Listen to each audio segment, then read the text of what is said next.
Hi there, radiography students. Welcome once again to my Mad Science Laboratory.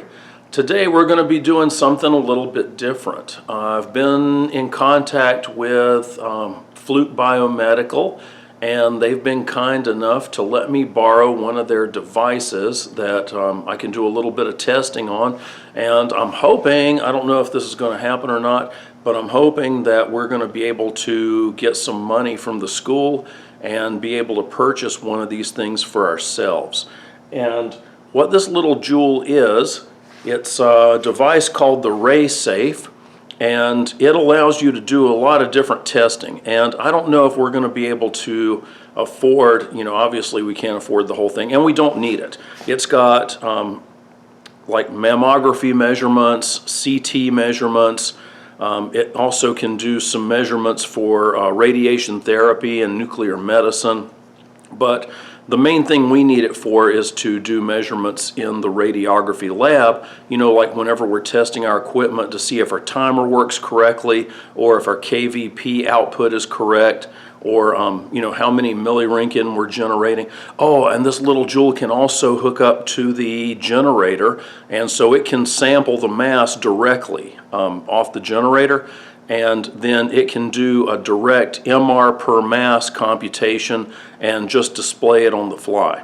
So, okay, for that I'm going to have to actually get into the generator, and I started doing that earlier, and okay, so there I was taking the screws off the cover of the generator, and then all of a sudden in my mind I thought, okay, there's nobody else in the building except me. Wonder if I was to get electrocuted, and I might be laying here for a couple days, before somebody from security just happened by and saw my feet sticking out of the door. And that wouldn't be an ideal situation for me, to be sure. So I thought, okay, I better wait until I've got somebody here at the school that knows what they're doing to help me with this. And I know a couple guys in town that work on these generators, and they'll be able to hook me up. Shouldn't be any problem at all. Okay, so anyways, without further ado, let me take you over here and show you this little device.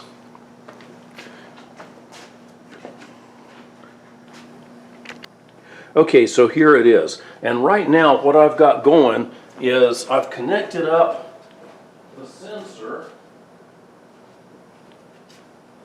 that lets me measure scatter radiation. And it's this paddle right here. And what this thing does is, it's the same thing as that Geiger counter that we have, except for this one actually records whenever you make measurements with this Geiger counter. You can download your measurements to a computer very easily. And so if we're doing experiments like to measure scatter radiation, then we can take our data and put it in like a spreadsheet or something like that if we wanted to present it. Okay, so I'm going to take this thing and I'm going to put it in here, close to the torso phantom, and then make a couple of exposures.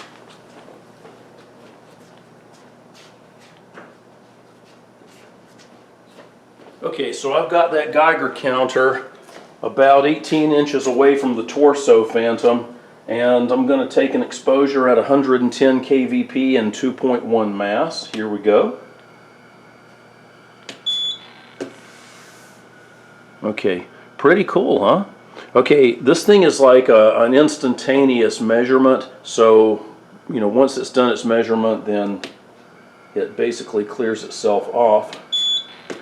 But except for, you'll notice down here where it's got these microsieverts, that counter just keeps on going. So if we were to have this thing in the lab and make a series of exposures, then this would give us the total amount of scatter radiation for that series of exposures. So I thought that was pretty handy. Okay, so much for the Geiger counter measurements.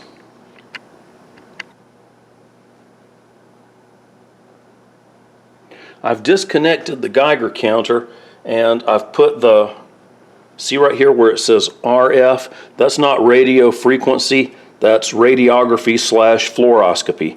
This is the sensor that this thing uses to measure X-rays. And you'll notice this thing is really tiny, and it can fit into small spaces. Like for example, if we wanted to put this put this little guy down into the space, like in the groin area of our mannequin, it would lend itself very well to doing measurements of gonadal dose. And the other thing is, because it's so small, this thing will actually fit into the bucky. And so we can put it inside the, like the table bucky or the wall bucky, if we were to put some tape on it. And we can do measurements of, how much radiation is actually getting into the bucky. And that way we can verify if our exposure indices are correct or not. Because, okay, like for an exposure index, an S number of 200, that means we're supposed to be having 1 milliroentgen of exposure inside the bucky. Well, this will let us know if that's accurate or not. And I've been using it with our DR system because, as you know, our DR system sometimes gives us some kind of strange deviation numbers. And I figured out, using this thing, that the way our DR system is set up, it wants 2 milliroentgen of exposure, and that puts you dead center of the green, right? So if you set a technique that'll give you a 2 milliroentgen exposure to the plate, according to this, then that puts you exactly in the middle of the green zone. So a little different from the way Fuji does it, or AGFA for that matter. So anyways, let me go ahead and take this thing into the lab, and I'm going to put it in the table bucky and then make an exposure. I'm using the torso phantom today.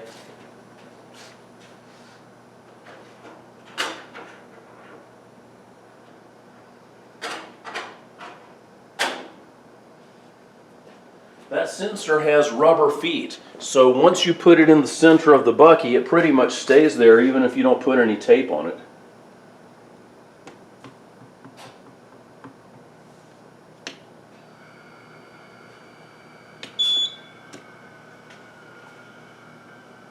Okay, so here's our numbers.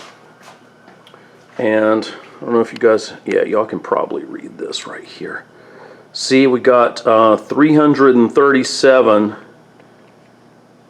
microroentgen. Okay, so that wasn't a very big exposure. But you remember how we're all the time telling you guys about how whenever you're doing an exposure, only about 1%, 1 or 2%, depending on your KVP, of your X-ray photons are actually getting through the bucky. And this definitely reflects that. Now, what we don't have is a KVP measurement. And the reason we don't have that is because when you're using this thing in the bucky, you have to kick the mass up a little bit higher because, you lose a lot of energy going through the bucky. And so, see right here where it's got like a little exclamation point? You can touch that and it tells you the device doesn't have enough dose in order to make an accurate measurement. And then it tells you, increase the dose and try it again. Okay, so let's do that. Just going to increase my mass. Let's kick it up to 11 and see what happens.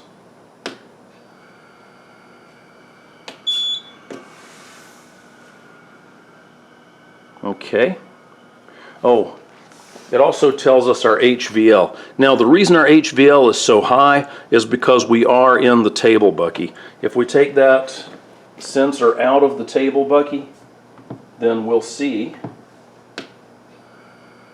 that the HVL is much more accurate.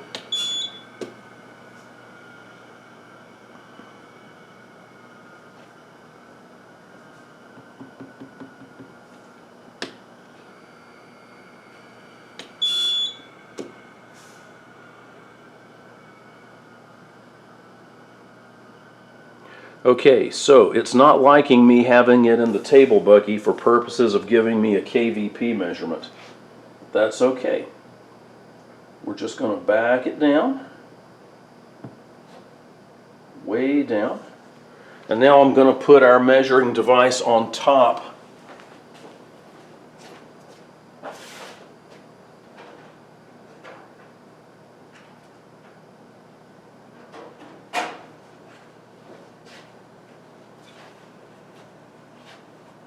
Going to put our measuring device on top of the mannequin.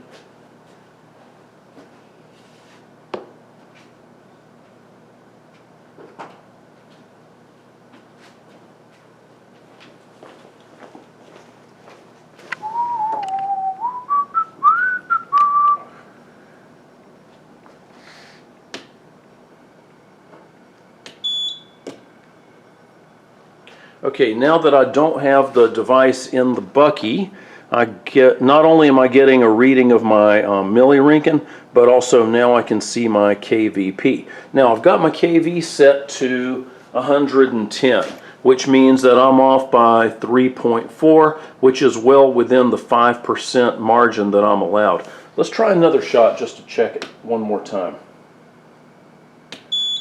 This is 110 and 2.5. Okay, 107, so that's off by 2.9. So I'm good. You know, my KVP is right where it needs to be. And right here shows me my HVL. Okay, so 4.63, which is, you know, that's HVL for 110 KVP. I think it's supposed to be over about 3.9 or 4, somewhere in that neighborhood. So we're definitely in good shape there. And it gives me my millimeters of aluminum. Total filtration is 3.8, which is about right. We've measured this thing before, and I think the filtration in this unit is actually about 3.6. So that's real close. And now that we're on top of the mannequin, we've got a millirinkin of 21.89. So obviously that's a lot more than the 300 microrinkin we were seeing inside the bucky.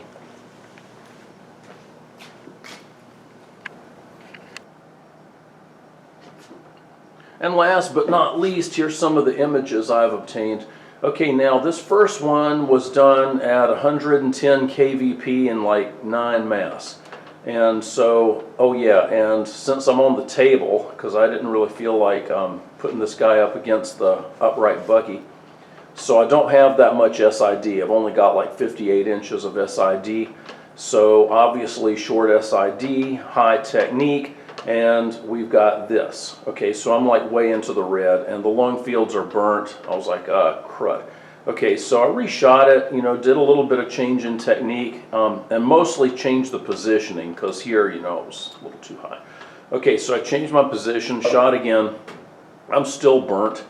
So then I back up, and now, looky here. I'm right in the middle. I'm like right about 800 for an exposure index, and that puts me dead center of the green.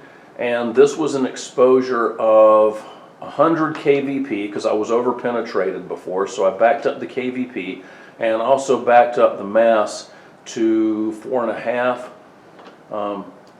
and that's another one, same kind of thing. And the reason why I didn't take the same exposure over and over again just for the heck of it, I also had that little device inside the bucky, and I was trying to position it so that I could get an accurate measurement of the like the scatter radiation, and also I opened up the collimation so that I could get an idea of the direct radiation that was going on there.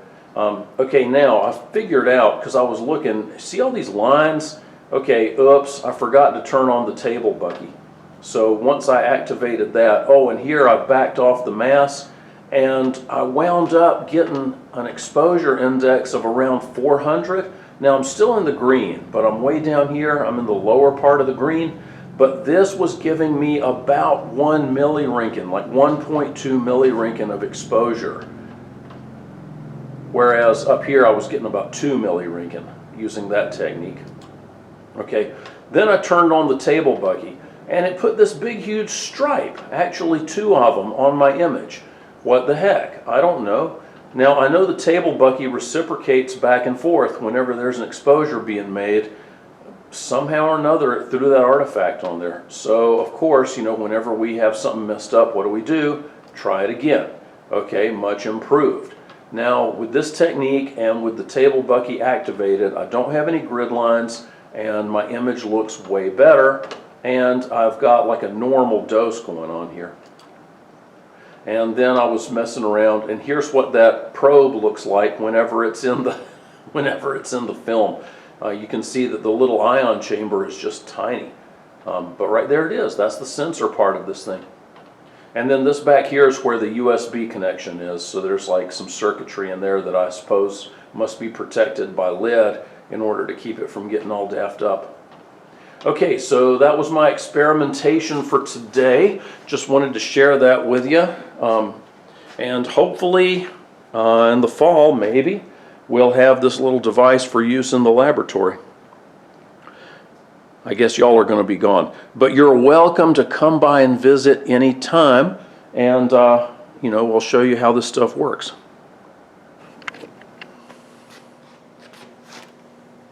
All right, so that'll do it, I suppose, for today's episode of Radiography Mad Science Laboratory. And with any luck whatsoever, we'll be back. I don't know. I was kind of hoping that we would be back in the lab before the semester was out.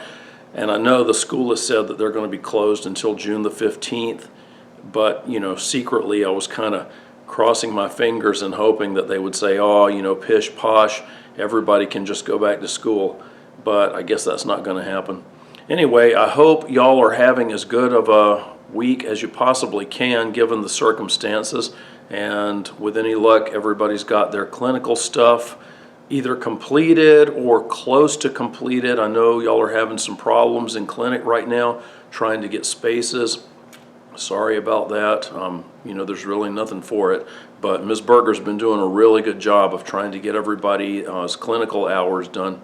So anyhow, y'all have a good one, and I'll be talking to you again sometime, hopefully soon. All right, take care. I'll talk to you later. Bye. All right, so that's a wrap for today. Hopefully, I don't know how much of a learning experience this was, but just to give you an idea, there's a lot more equipment out there, for measuring and doing QC checking on radiography equipment. We've got some pretty good stuff in our lab, and as time goes on, hopefully we're going to get some even better equipment. Whenever you're on the job, though, which is not going to be long, some of y'all are getting ready to start working in May, if you haven't already. So whenever you're out there and if you have problems with your equipment, you think something's not working right, or you think that you're having to use too much mass in order to achieve a good image, trust your gut. If you think something's wrong with your equipment, chances are that it is. You've got some experience now seeing what works and what doesn't. You know how collimators can be flaky, especially PBLs. So don't hesitate to pick up the phone and call your manager or call in Biomed and have them come and check your equipment out and just verify that it's working like it's supposed to. So yeah, you're the tech, so it's up to you to make sure that you've got equipment that works and is safe for your patients. So hopefully this has been somewhat of a help. So take care. I'll talk to you later. Bye.